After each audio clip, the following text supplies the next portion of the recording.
pang-anim na to na question mga kapatids, and super late ko na itong na-replyan guys. September 17 pa to pinadala. Sorry jud kaayo kay, believe me or not mga kapatids, as in straight jud ko nag-work this past few months from Monday to Sunday jud guys.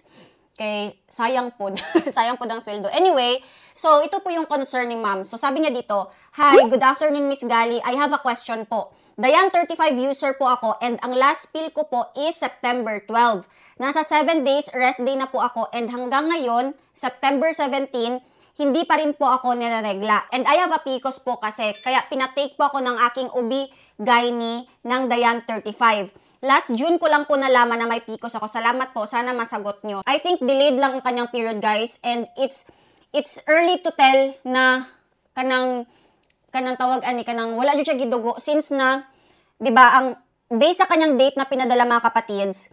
Yung last pill niya is September 12. So pagka 13 mag-count na kay mag 7 days break man after maubos ang isang pad. So 13, 14, 15, 16, 17.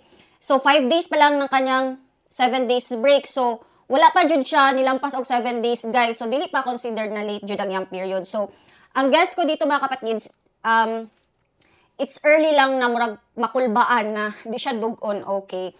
Kay dili pa man lampas jud. So kaniyang second question, wala pa na ako gitubag kay nangutana pa man ko kung gidugo na ba jud siya. Late ka kong pangutana. So proceed na po tayo sa other concerns guys ng mga nagpadala dito sa TikTok na mga messages.